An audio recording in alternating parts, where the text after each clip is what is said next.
10%, 10%. Garrick's laughter echoed off the glass walls of his corner office, bouncing around me like razor blades. You want a 10% raise after what, 12 years? He couldn't even finish his sentence before another wave of laughter shook his shoulders. I stood frozen, clutching my portfolio of achievements, the tangible proof of my value, the 60-page document containing every algorithm, every process improvement, every late night I'd sacrificed while he collected bonuses large enough to buy vacation homes. The system I designed cut delivery times in half. I said, my voice smaller than I wanted it to be. The Eastwood account alone. Garrick waved his hand dismissively, still chuckling as he leaned back in his chair. Everyone's replaceable, even you. He stared at me with that practiced CEO smile that never reached his eyes. If you think you're worth more, try your luck elsewhere. I felt something crack inside me. Not my heart. Something deeper, the foundation of 12 years of loyalty, of believing that eventually hard work would be recognised. I understand, I said quietly, collecting my portfolio. The pages trembled between my fingers. Listen, Garrick's voice softened with artificial concern. You're good at what you do, but you're a back office function. The board doesn't even know your name. That's just business. That's when I knew exactly what I would do. I'm Ivy, by the way, 34 years old, supply chain algorithm specialist, and until that moment, pathologically afraid of conflict, the kind of woman who apologizes when someone steps on her foot, the woman who stayed at the same company for 12 years, despite being paid 20% below market rate, because I believed in loyalty, because I thought my work would eventually speak for itself. Before I go any further with this story, I'd really appreciate if you could take a second to tell me in the comments where you're watching from. This happened in the Midwest, but I want to know if stories like mine resonate everywhere, and if this is something you've experienced too, please hit that like button and subscribe, because what I'm about to tell you might save you years of your own life. I walked back to my cubicle. Yes, cubicle after 12 years past the glass-walled offices of managers who'd been at the company half as long as me. My desk sat in the corner of the 5th floor, surrounded by empty workstations. Our department had shrunk from 15 people to just 3 over the years, not because we needed fewer people, but because my algorithms had automated so much. My computer screen showed an email notification, the quarterly company newsletter with a feature on how Garrick's innovative supply chain revolution had saved our biggest client. Eastwood My Revolution? Our days for 6 months straight. My solution that cut their logistics costs by 40% beside my keyboard sat the cold coffee I'd abandoned 3 hours ago, when I'd finally gathered the courage to ask for that raise. Beside it, a framed photo of my parents. Dad worked 35 years at the same factory before they closed it down. Loyalty matters, he always said. Mum nodded along, believing it too. I opened my drawer and pulled out a small leather notebook. Inside were ideas I jotted down over the years, my personal projects documented meticulously, with dates, times, and development notes. Ideas I'd explored on weekends, refined on my own laptop, built on my own time ideas, the company had implemented without formal acquisition, because I'd been too accommodating, too eager to prove my worth. I flipped through the pages, stopping at my notes from 3 years ago, a series of algorithms that became the backbone of our entire distribution system. At the top of the page, my handwriting personal project, supply chain optimization through predictive modeling, began 11x4 home system. What Garrick never knew, what the company's legal department had been too careless to investigate, was that I'd never signed over the rights to these personal innovations. The boilerplate employment contract covered work done during company time. Using company resources, my most valuable creations were documented as personal projects, developed on my own equipment. During my own time, I picked up my phone and scrolled to a number I'd saved, but never called. Hayden, the operations director at our largest competitor, had reached out multiple times over the years. His last message sent 6 months ago, "The offer still stands whenever you're ready. We value innovators here." My fingers hovered over the call button. 12 years of loyalty screamed at me to stop, to be reasonable, to not burn bridges. Then I remembered Garrick's laughter. I pressed call, Hayden speaking. This is Ivy Reeves from Porter Logistics Solutions. I paused, surprised by the steadiness in my voice. I believe we should finally have that conversation. Ivy, excitement rippled through his voice. I was beginning to think you'd never call. Are you free for dinner tonight? 5 hours later, I sat across from Hayden at a restaurant that required reservations. Weeks in advance. He'd made one call I followed your work for.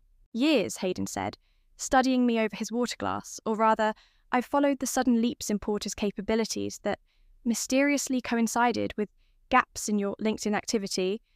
Those supply chain algorithms for the Eastwood account were revolutionary. I felt a tightness in my chest. How did you know that was me? Hayden smiled. Because Garrick doesn't have the technical background to understand even the basics of what those algorithms do, let alone create them, and because we tried to reverse engineer them and couldn't. That's when I knew we needed the mind behind them. I took a sip of water, gathering my thoughts.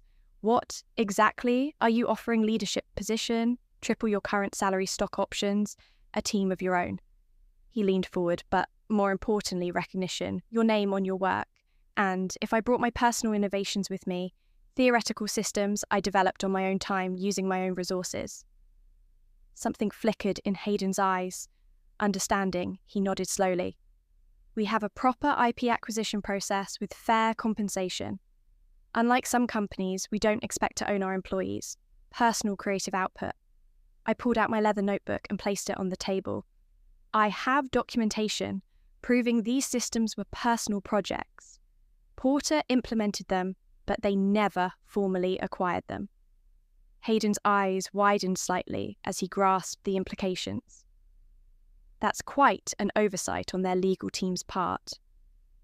Garrick doesn't value back-office functions, I said, echoing the CEO's words, including legal, apparently. 2 weeks later, I placed my resignation letter on Garrick's desk. He barely looked up from his computer. 2 weeks. Notice, he scanned the letter. Where are you going? I considered lying, but decided truth had more impact. Radius. Shipping solutions that got his attention. His head snapped up, eyes narrowing. Our competitor. That's unfortunate timing. We're in final negotiations with Eastwood to expand our contract. I know, I said I built the delivery model for that proposal. Garrick's expression shifted from surprise to something resembling concern. We should discuss retention options. Perhaps that raise. You mentioned the offer from Radius is triple my current salary plus leadership position and stock options.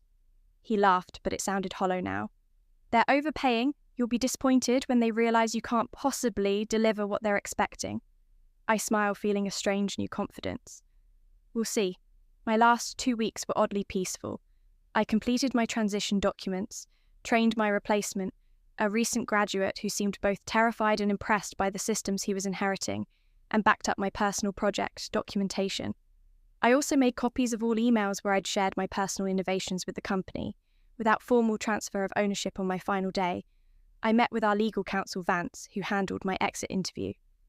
Just routine questions, he assured me, sliding a stack of papers across the desk, standard non-compete confidentiality agreements, affirmation that you're not taking company property. I reviewed the documents carefully. I'm not signing the non-compete. Vance blinked. It's standard procedure. It wasn't in my original employment contract, and I'm not agreeing to it.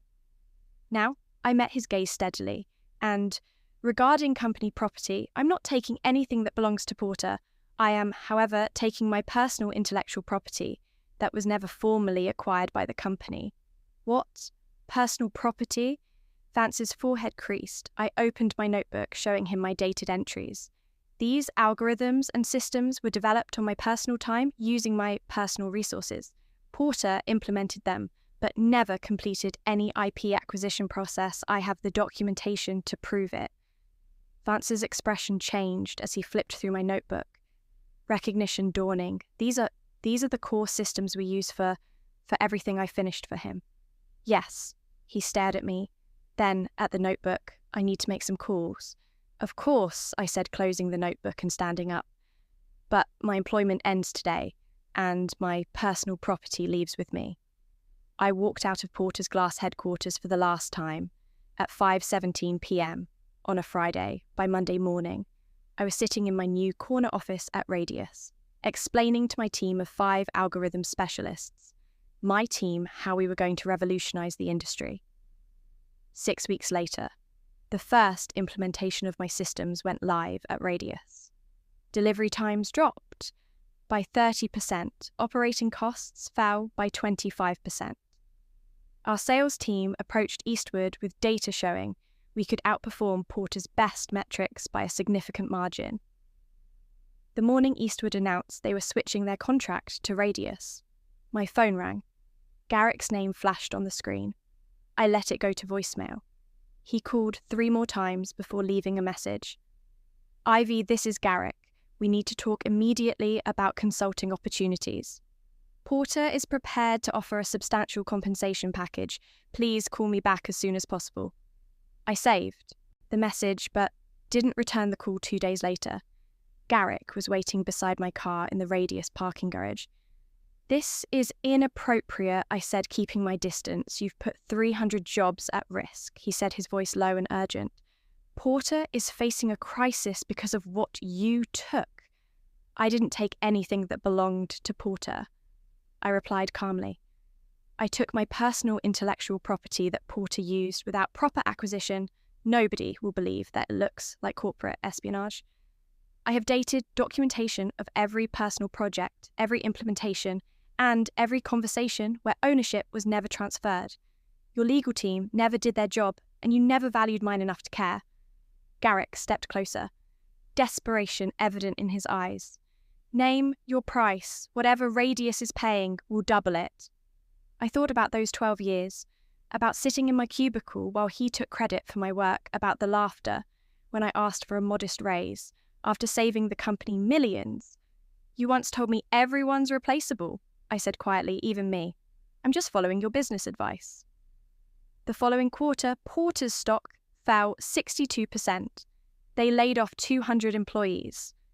The news articles described it as a catastrophic loss of technical capability and mysterious deterioration of their award-winning logistics systems. Garrick resigned under pressure from the board. I watched the announcement from my office while finalising the implementation plans for 3 new major clients who had switched from Porter to Radius. Then came the lawsuit. Porter sued me for theft of intellectual property. Their case collapsed when my documentation proved I had developed the core algorithms as personal projects. The judge dismissed the case, noting that Porter had failed to secure proper ownership of the innovations they had implemented the morning after the case was dismissed. I received a visitor at Radius Garrick, looking nothing like the confident CEO who had laughed at me months earlier. You destroyed everything, he said, standing in my office doorway. No, I corrected him. You did that when you decided some people were disposable. Those people who lost their jobs, they weren't just statistics. They had families, mortgages. I felt the weight of his words, the moral complexity of what had happened. I know that's why Radius has hired 57 former Porter employees. In the last 3 months, people who weren't responsible for your decisions shouldn't suffer for them. Garrick stared at me, searching for something in my expression. You planned all of this. No, I simply stopped allowing myself to be undervalued. I met his gaze directly. You could have prevented this entire situation with a 10% raise and basic respect. He left without another word. I watched through my office window as he crossed the parking lot, shoulders hunched, former CEO of what had once been the industry leader. That evening, I received an email from Eastwood's procurement director. The implementation exceeded our expectations. Delivery times are 40% better than our previous provider. The board has approved expanding our contract with Radius. I forwarded it to Hayden with a simple note. This is just the beginning. My name now appears on the algorithm patents. My picture hangs in the lobby alongside other Radius executives. My team has grown to 15 people, including many former Porter employees who now receive the recognition and compensation they deserve sometimes. I think about those who lost their jobs at Porter and couldn't find new positions, the collateral damage of Garrick's arrogance. It's the weight I carry, the knowledge that justice for one person can mean hardship for others who are simply in the wrong place. But I also think about that moment in Garrick's office, when he laughed at my request for basic fairness after years of loyalty. How many others had he treated the same way? How many careers had he stunted with his belief that people were replaceable parts in his corporate machine? 6 months into my new role at Radius, the full impact of my decision was still unfolding. Porter's stock hadn't recovered. Industry analysts were writing case studies about their catastrophic talent management failure. Meanwhile, Radius had claimed 23% of Porter's market share. My office phone rang on a Tuesday afternoon. The receptionist's voice sounded hesitant. "There's someone here to see you," she said. She worked at Porter. When I walked to the lobby, I found Marlene standing there. She'd been Porter's head of customer service for 15 years, longer than I'd been there. We'd eaten lunch together, sometimes commiserated about Garrick's leadership style. Now, she clutched her purse with white knuckles. "Ivy," she said, her voice brittle, "I thought maybe we could talk." I brought her to my office, offered her water, coffee. She declined. "Both. I lost my job last week," she said without preamble, along with my entire department, 37 people. The weight of her words settled in my chest. "Marlene, I'm so sorry." Are you? Her eyes fixed on mine. "Everyone's saying you're the reason Porter's falling apart. That you stole something and brought it here." "I didn't steal anything. I explained my personal project documentation. The legal victory." She listened without expression. "I'm 56 years old. Ivy, who's going to hire me now?" I leaned forward. "Radius. Will we need experienced customer service leadership? I can speak to Hayden today." She shook her head. "I didn't come here for a job. Then why did you come?" Marlene looked around my office. The view, the sleek furniture, the nameplate on my door. "I wanted to see if it was worth it, if whatever you got was worth what happened to the rest of us."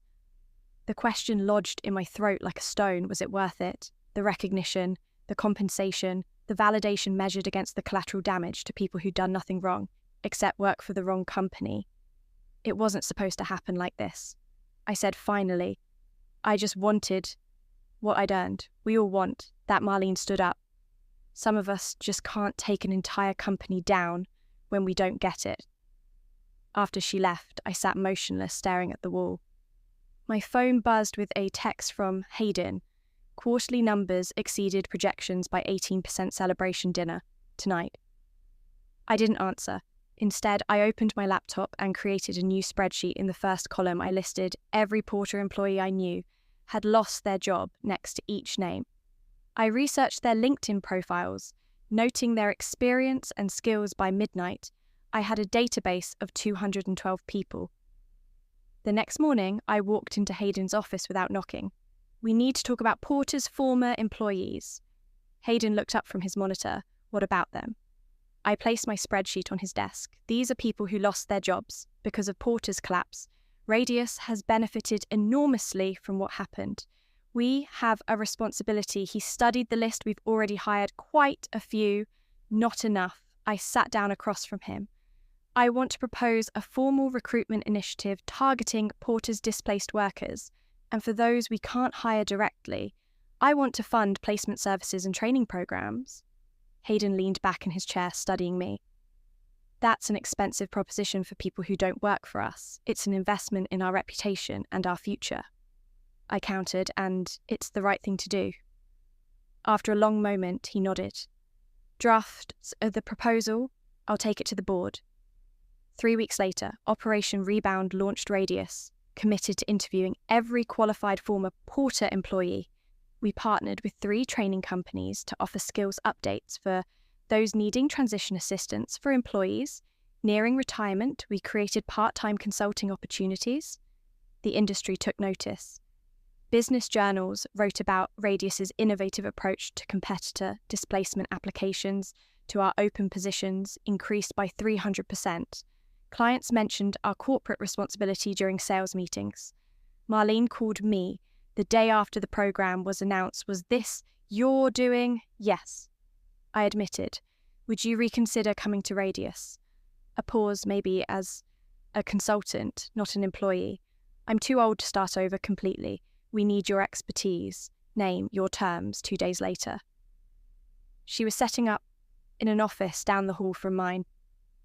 Not everyone was as receptive. Jason Porter's former operations manager refused my call. Patrice from accounting sent a scathing email about loyalty and betrayal. I saved it in a folder labelled Consequences, my growing collection of reminders that revenge is never as clean as it seems. In movies, 8 months after I left Porter, I received an unexpected email from Vance, their former legal counsel, meeting for coffee. There's something you should know. We met at a small cafe halfway between our offices. Vance had aged visibly, new lines around his eyes, grey hair at his temples that hadn't been there before. I was let go last month, he said, stirring his coffee, part of the latest round of cuts. I'm sorry, I said and meant it. Radius is hiring legal. He shook his head. That's not why I wanted to talk. It's about your algorithms, your documentation.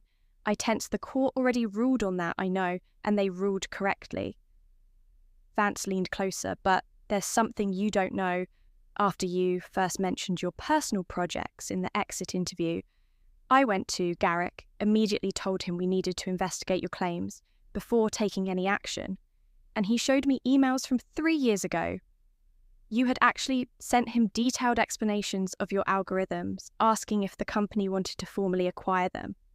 You even suggested fair compensation terms. My coffee cup froze halfway to my lips. I don't remember that you CC'd me on them. I found them in our archive during the legal preparation. Garrick had replied to, you dismissing the need for formal acquisition, said something like, just implement it. If it works, we'll sort out the details later. He knew all this time. Vance nodded. He knew exactly what you had created, that you had documented it as personal work, and that the company never properly acquired it when you left. And Radius started implementing your systems. He came to legal, demanding we sue you. Despite knowing he had no case, I told him that showed him his own emails. He ordered me to proceed. Anyway, Vance sipped his coffee. That's when I knew Porter deserved what was happening. I sat back processing this revelation. Why are you telling me this now? Because I want you to know something important. Vance met my eyes. What happened to Porter wasn't just about you taking your intellectual property elsewhere. It was about years of systemic arrogance. Garrick didn't just undervalue you. He did it to everyone, legal operations, customer service. He treated the entire company like replaceable parts. And now those parts are working elsewhere, I said softly. Exactly. Your algorithms were brilliant, but Porter wouldn't have collapsed if Garrick had built a company that could withstand losing one person. He didn't just lose you. He lost the loyalty and institutional knowledge of hundreds of people who felt exactly as you did. I thought about this on my drive back to Radius. My revenge hadn't destroyed Porter. It had simply revealed what was already broken that evening.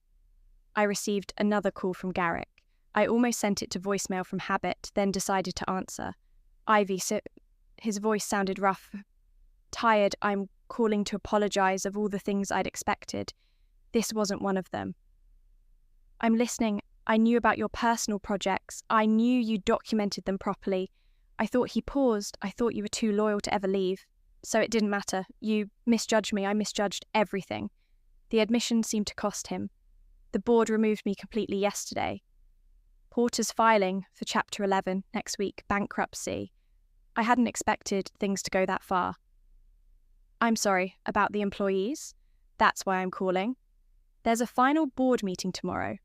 They're deciding severance packages. I want to recommend your Radius program for our remaining staff. You want to send Porter's employees to Radius. I want them to have jobs. Garrick said simply, pride doesn't matter anymore. After we hung up, I walked to the window of my apartment looking out at the city lights. 12 years at Porter. Working in obscurity 8 months at Radius had transformed not just my career, but an entire industry landscape the next day. Porter officially announced its bankruptcy filing. By afternoon, their remaining clients were calling Radius. Our sales team was overwhelmed. Hayden called an emergency leadership meeting. We need to scale up immediately to handle the influx. He told us, Ivy, your rebound program is now our top priority. We need every qualified Porter employee we can get within a month. Radius had hired 173 former Porter staff. Our operation expanded to 3 new locations. My team grew to 40 people, many of whom had once sat in cubicles. Near mine at Porter, Marlene became our Chief Customer Experience Officer.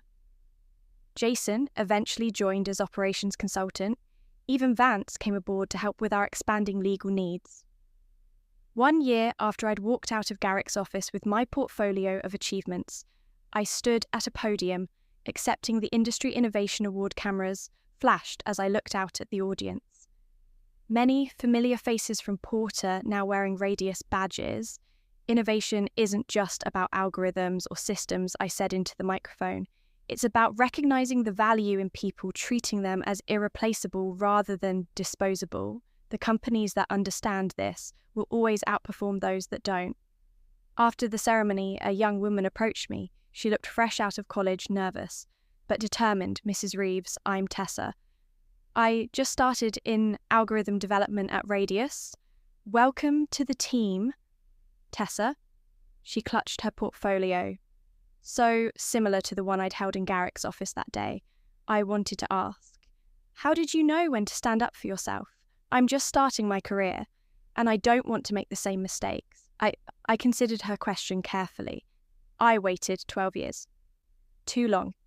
Don't do that. But aren't you worried about seeming difficult? Ungrateful, I smiled. Those are labels people use when they want to pay you less than you're worth. As Tessa walked away, I noticed Garrick standing near the exit. Our eyes met across the room. He nodded. Once acknowledgement, perhaps respect. I nodded back. He had lost everything, but gained something, too, understanding. I had gained everything I'd wanted professionally, but carried the weight of how it happened. We were both changed by that moment of laughter over a 10% raise request. 2 years after leaving Porter, I received an unexpected package. Inside was a framed article from the Wall Street Journal analysing Porter's collapse and Radius' rise. A note was attached, you were never placeable. I was Garrick.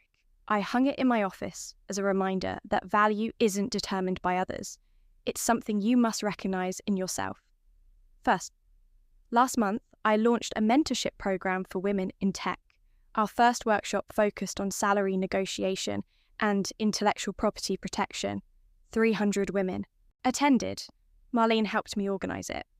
Tessa, now leading her own team, was one of our speakers.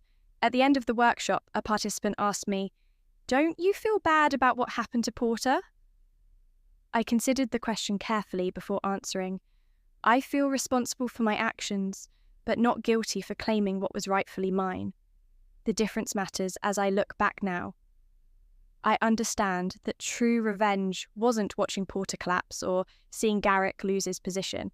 It wasn't even my corner office or industry award. Real revenge was discovering my own worth and refusing to let anyone discount it again. It was creating a workplace where people like me, people like the person I used to be, would never need to wait 12 years for recognition. If you're watching this and questioning your own value in your workplace, remember, loyalty is admirable, but it should flow both ways. Document your achievements, know your worth, and never ever apologise for asking to be valued appropriately. The algorithms I created were complex, but the lesson was simple. No one determines your value but you. If this story resonated with you, please hit that like button, share it with someone who might be sitting in a cubicle right now, wondering if they should speak up. Subscribe. If you want to hear more stories about finding your voice in spaces designed to silence it, and leave a comment, letting me know if you've ever had to make a similar choice between loyalty and self-worth, because sometimes the most powerful thing we can do is simply refuse to be replaceable.